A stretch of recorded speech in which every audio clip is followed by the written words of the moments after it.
Hello guys, welcome to my YouTube channel. मैं राजंदार सेनान आप सब लोगों को अपने यूट्यूब चैनल पर वेलकम करता हूं। सो गाइस, आज से हम शुरू करने वाले हैं आईपीसी और ये हमारा पहला लेक्चर है। तो गाइस, चलिए शुरू करते हैं। आईपीसी मीन्स एक एब्रिविएशन है जिसका मतलब है Indian penal code. Guys, penal means deal with punishment, ठीक है ना। डील विद पनिशमेंट,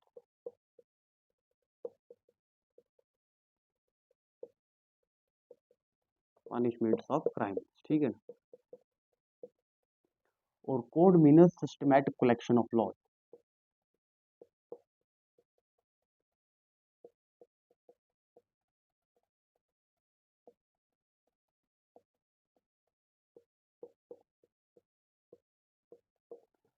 तो गाइस, इन लेमैन डेफिनेशन हम ये कह सकते हैं कि आईपीसी एक सिस्टमैटिक कलेक्शन ऑफ लॉज है जो कि डील करता है विद क्राइम्स और उनकी पनिशमेंट्स, ठीक है ना, उनकी पनिशमेंट्स के बारे में। In layman definition we can define IPC as a systematic collection of laws, systematic collection of laws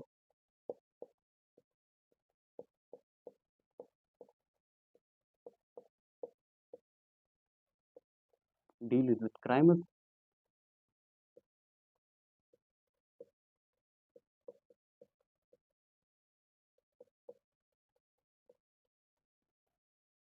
crimes and their punishments.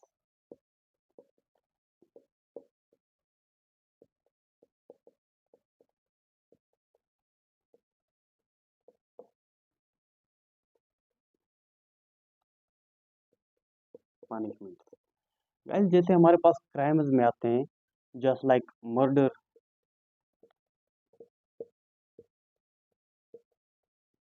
Robbery,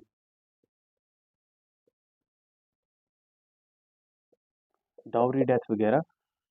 तो आईपीसी आईपीसी डील करता है इन क्राइम्स के साथ और इन क्राइम्स की पनिशमेंट्स क्या होगी उनके साथ डील करता है, ठीक है ना। सो गाइस, इन आईपीसी हमारे पास चार इंपॉर्टेंट डेट्स हैं। उनमें से 1834, 1860, 1862 और 31 अक्टूबर 2019। हमारे पास चार इंपॉर्टेंट डेट्स हैं। 1834, फर्स्ट ऑफ ऑल हम देखेंगे 1834। 1834 गाइस, इन 1834 आईपीसी को ड्राफ्ट किया गया by First Indian Law Commission under the chairmanship of Lord Macaulay। 1834 में आईपीसी को ड्राफ्ट किया गया। ड्राफ्ट यानी तहरीर किया गया by first Indian law commission.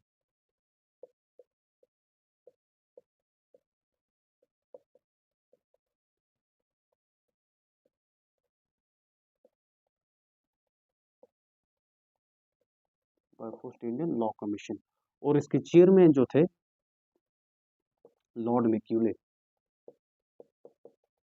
Chairman Lord Macaulay, ठीक है ना।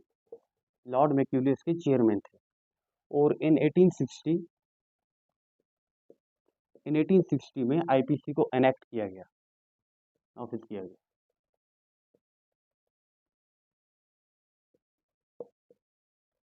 आईपीसी को इन 1860 में एनेक्ट किया गया। इन 1864, इन 1862, 1862 in 1862 IPC came into operation। First January 1862 IPC came into operation।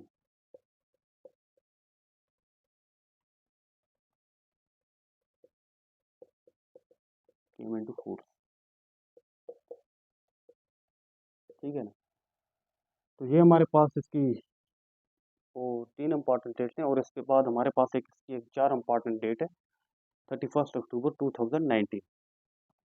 Guys, before 31 October 2019 IPC जो था ये एनेक्टेड एप्लीकेबल था, यानी कोई बंदा अगर इंडिया में क्राइम करता था किसी भी स्टेट में except Jammu and Kashmir before 31 अक्टूबर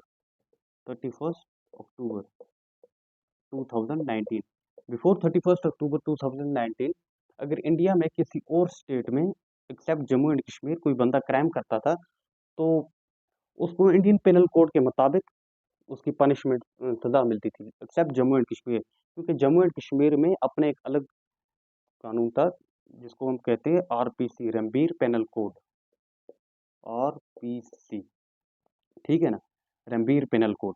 और before 31 October 2019 IPC applicable applicable था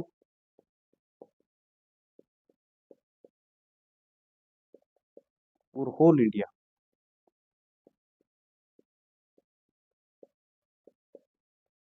accept Jammu and Kashmir,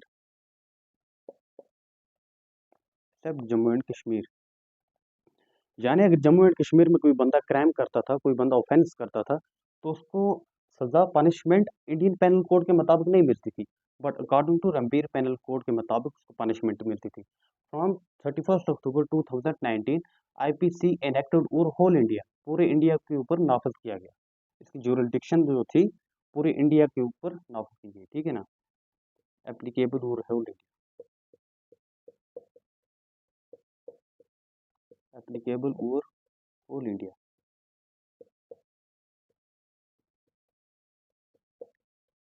whole India including Jammu and Kashmir, including Jammu and Kashmir, ठीक है ना। यानी अगर जम्मू एंड कश्मीर में आजकल कोई बंदा ऑफेंस आफ्टर फ्रॉम आफ्टर या फ्रॉम 31 अक्टूबर 2019, अगर आजकल की डेट में कोई बंदा ऑफेंस या क्राइम करेगा जम्मू एंड कश्मीर, उसको पनिशमेंट मिलेगी according to Indian penal code के मुताबिक, ठीक है ना, नॉट रणबीर पेनल कोड के मुताबिक, ठीक है ना।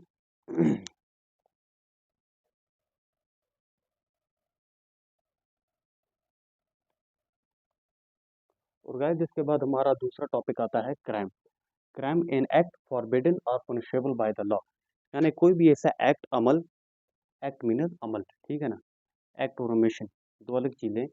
कोई भी ऐसा एक्ट जो कि कानून ने करने से मना किया गया हो या पनिशेबल बाय द लॉ, ठीक है ना। और जस्ट स्टेफन जो है ये डिफाइन करते हैं क्राइम को, an act which is both forbidden by the law and revolve the moral sentiments of the society, यानी कोई भी ऐसा एक्ट जो कि कानून ने करने से मना किया गया हो और या तो वो रिवोल्ट करे, लावर्दी करे the moral sentiments of the society, ठीक है ना। गाइस क्राइम जो है ये एक चेंजिंग कॉन्सेप्ट है according to society development of the society, कि सोसाइटी की डेवलपमेंट के मुताबिक जो क्राइम जो है ये एक चेंजिंग कॉन्सेप्ट है। एंशिएंट टाइम्स में क्या होता था कि अगर कोई बंदा या किसी इवन किसी एनिमल की वजह से किसी दूसरे इंसान को हार्म पहुंचता था, तो वो उसको या तो ह्यूमन को करते थे काम, ह्यूमन ह्यूमन को या तो पनिश करते थे, या तो कत्ल कर देते थे, मार देते थे, या तो उनको through out of the country, या तो कंट्री के बाहर फेंक दिया दिया जाता था, ठीक है ना। और अगर किसी जानवर की वजह से यानी एनिमल की वजह से अगर किसी ह्यूमन बीइंग को कोई ह्यूमन बीइंग को अगर कोई नुकसान पहुंचता था इन एनिमल की वजह से, तो उनके ऊपर पत्थर फेंके जाते थे। लेकिन आजकल ऐसा नहीं है, आजकल अकॉर्डिंग सिस्टमेटिकली आज पहले जांच होगी, उसके बाद अगर बंदा उसके लिए लायबल है तो उसके लिए प्रिस्क्राइब्ड पनिशमेंट है जो कि आईपीसी में दी गई है, ठीक है ना। उसके बाद हमारे अगले टॉपिक से,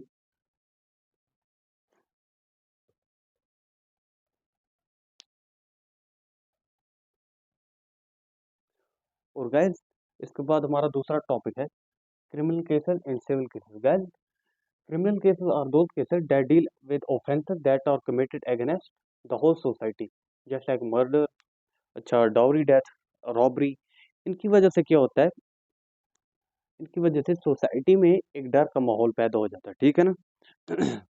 और उसके बाद हमारे पास सिविल केसेस है, civil cases that deal with offences done against individual, ठीक है ना, जो कि एक इंडिविजुअल के अगेंस्ट किया जाए, जैसे एक इंडिविजुअल की डेफेमेशन, उसकी बदनामी, या उसके अगेंस्ट कोई न्यूसेंस या नेग्लिजेंस एक इंडिविजुअल के अगेंस्ट, ठीक है ना। लेकिन इसमें सोसाइटी को कोई कंसर्न नहीं होता है, कोई इस पे सोसाइटी पे इस पे कोई इम्पैक्ट नहीं होता है।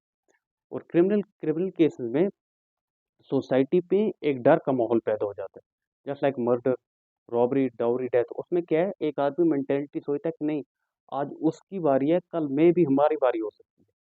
इसमें सोसाइटी में एक डर का माहौल पैदा हो जाता है, ठीक है ना। और गाइस इसके बाद हमारे पास आता है civil law and criminal law, ठीक है ना। गाइस सिविल लॉ वो लॉ होते हैं जो कि show relation between two individual, ठीक है ना। जस्ट लाइक एक इंडिविजुअल ने दूसरे इंडिविजुअल के अगेंस्ट, फॉर एग्जांपल हमारे पास दो individual, individual A and individual B, ठीक है ना। इंडिविजुअल ए ने दूसरे के अगेंस्ट डेफेमेशन की, ये सिविल लॉ में आएगा, ठीक है ना, क्योंकि इसने एक दूसरे इंडिविजुअल के अगेंस्ट जो डेफेमेशन की या कोई नेग्लिजेंस की या न्यूसेंस की, तो ये इन दोनों का मैटर है।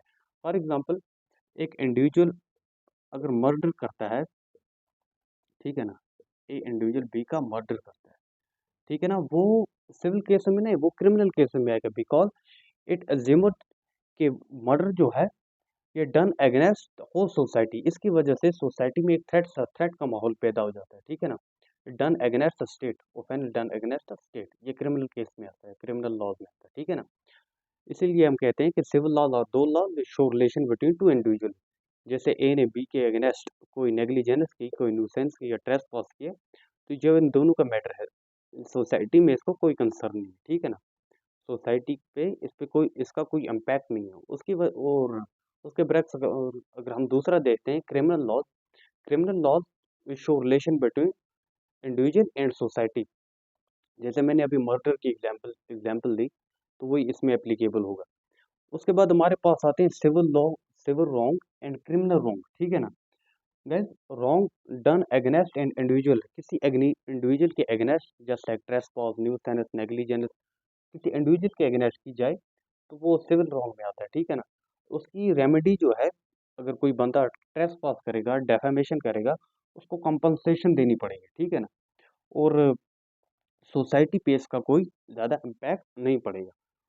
उसके बाद criminal wrong, wrong with done against the society, society के अगेंस्ट कोई क्रिमिनल एक्टिविटी परफॉर्म की जाए, जैसे मर्डर, डाउरी, डेथ वगैरह, तो वो आ जाती है क्रिमिनल रॉन्ग्स में, ठीक है ना। इसके लिए रेमेडी जो होती है ये कॉम्पनसेशन होती है। फॉर एग्जांपल किसी ने मर्डर किया, तो उसको कॉम्पनसेशन भी होगी, पनिशमेंट होगी, या दोनों होगी, ठीक है ना। उस और ये अफेक्ट करता है सोसाइटी को एट लार्ज, ठीक है ना। इसकी हमारे पास एग्जाम्पल हैं, जैसे डेफेमेशन, ट्रेसपास, न्यूसेंस, नेग्लिजेंस, और इसमें murder, dowry, death, acid attack वगैरह, ठीक है ना। ये हमारे पास इसमें एग्जाम्पल हैं। और गाइस इसके बाद हमारे पास आता है टॉर्ट एंड क्राइम। टॉर्ट और क्राइम में क्या डिफरेंस है, हम देखेंगे। गाइस टॉर्ट जो है ये एक अनकोडिफाइड लॉ है। अनकोडिफाइड लॉ मीन टॉर्ट को पार्लियामेंट में पास नहीं किया गया है। Tort is based on the judicial decision, ठीक है ना। Codified, codified mean codified. शायद हम सब ये जानते हैं कि गवर्नमेंट के तीन ऑर्गन हैं, legislature, executive and judiciary. Legislature जो होता है ये इट मेक्स लॉज, ठीक है ना। लेकिन टॉर्ट जो है it is not passed by parliament या लेजिस्लेचर ने इसको पास नहीं किया है, ये अनकोडिफाइड है, इसीलिए हम कहते हैं tort is a uncodified law. और ये क्राइम जो है ये कोडिफाइड लॉ है, यानी इसको पास किया गया है बाय पार्लियामेंट, ठीक है ना। और गाइस टॉर्ट जो है ये एक सिविल रॉन्ग है, यानी done against an individual between two individual, ठीक है ना। और सोसाइटी में इसका कोई कंसर्न नहीं होता, ठीक है ना। सोसाइटी पे इसका कोई ज़्यादा इम्पैक्ट नहीं होता। लेकिन क्राइम जो है ये क्रिमिनल रॉन्ग है, it done against the society. जैसे हमने इसकी पीछे पढ़ा भी, सिविल रॉन्ग और क्रिमिनल रॉन्ग में क्या फ़र्क है। और गैस टाउट को हम रिड्रेस करते हैं इन सिविल कोर्ट्स में, ठीक है ना। सिविल कोर्ट्स में हम टाउट को रिड्रेस करते हैं, और क्राइम को हम रिड्रेस करते हैं इन क्रिमिनल कोर्ट्स, ठीक। और रेमेडी जो होती है टाउट्स की, कंपनसेशन होती है। और क्राइम्स की रेमेडी जो होती है कंपनसेशन होती है या पनिशमेंट होती है, या दोनों होती है। कोई भी पर्सन जो कि एक टॉर्ट कमिट करता है उसको हम टॉर्ट फीजर कहते हैं। और कोई पर्सन जो होता है वो अगर क्राइम कमिट करता है उसको हम ऑफेंडर या क्रिमिनल कहते हैं। गैल ये था हमारा आज का लेक्चर। जो कि आईपीसी का पहला लेक्चर था, और इसकी बेसिक बेसिक कुछ जानकारी जो थी वो हमने आपके सामने रखी। आई होप कि आप लोगों को पसंद आएगा।